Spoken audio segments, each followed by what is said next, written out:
Salut, c'est Cédric Froment, le trader surfeur de l'île Maurice, et dans cette vidéo je vais vous raconter une petite anecdote. C'était un entretien de stage de fin d'année, donc sur mon Master 2 spécialisation salle des marchés métier du trading, et j'avais un stage dans l'un des plus gros cabinets d'analyse technique de Paris qui revendait donc ses analyses techniques pour toutes les salles de marché européennes et même du monde entier.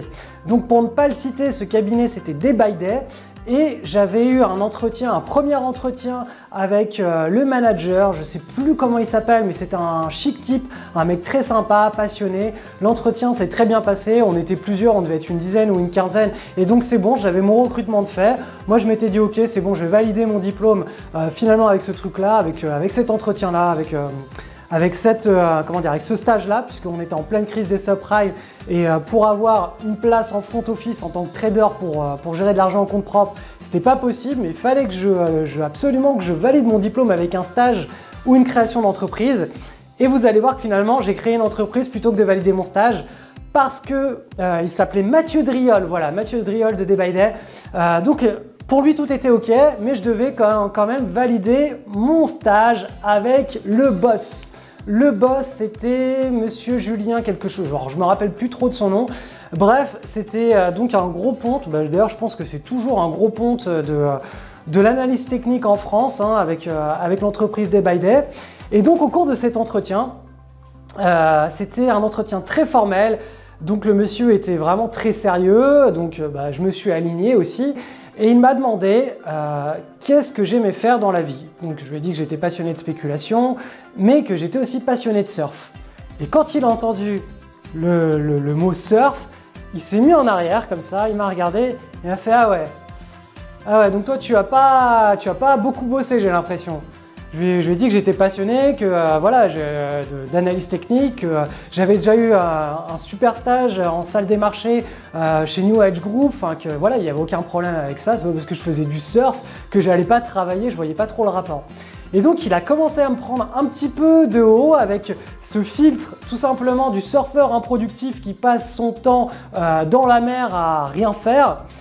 Et en fait ça m'a profondément vexé.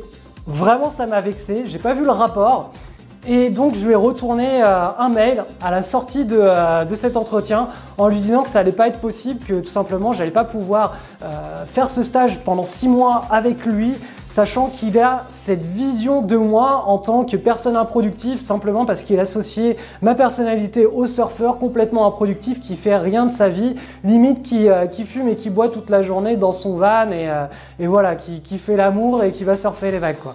Donc voilà, c'était une petite anecdote, simplement pour vous dire qu'il ne faut pas mettre des étiquettes sur les gens. On peut très bien faire de la musique, hein, être un chanteur reconnu, être un très bon acteur, être un artiste qui peint et être bon mathématicien. Je veux dire, l'époque de la Renaissance, c'était des mecs qui étaient super brillants dans plein de domaines différents. Et je sais qu'en France, on aime bien mettre des étiquettes sur les gens et que si cette personne, par exemple, est trader, elle ne peut pas être surfeur. C'est pas possible, c'est pas compatible. Eh bien, si, on peut avoir plein de casquettes et c'est pas parce qu'on a une casquette que on peut pas en avoir une autre et que voilà, ça peut pas créer un équilibre vertueux. Donc si vous aussi vous avez plusieurs casquettes, n'hésitez pas à me mettre dans les commentaires justement un petit peu ces casquettes qui n'ont rien à voir l'une avec l'autre et je me ferai un plaisir de les lire. Si vous avez aimé cette vidéo, likez-la, partagez-la avec vos proches et on se retrouve très rapidement pour une prochaine vidéo. Lorsque j'étais étudiant, mon objectif était de devenir un riche trader à Londres ou à New York. Il me fallait absolument décrocher un stage dans une prestigieuse salle des marchés pour y arriver. Le problème, c'était que je ne sortais ni de Polytechnique ni de Harvard. Mais j'avais un avantage considérable sur tous les autres étudiants. Je tradais déjà avec succès depuis plusieurs trimestres. À l'époque, j'ai donc créé un blog sur lequel je publiais en direct toutes mes opérations de bourse afin de montrer que j'étais déjà compétent. C'est grâce à cette initiative que je suis passé devant les meilleurs diplômés pour obtenir mon premier stage en salle des marchés. Mais grâce à ce blog, j'ai aussi été contacté par la seule maison d'édition consacrée aux traders français. Elle m'a demandé d'écrire le livre que je vous offre aujourd'hui.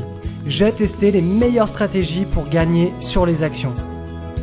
Pour pouvoir télécharger ce livre au format PDF, vous avez simplement à aller dans le descriptif de cette vidéo et cliquer sur le lien. On se retrouve juste derrière, je vous envoie le livre directement sur votre adresse email. Bonne lecture!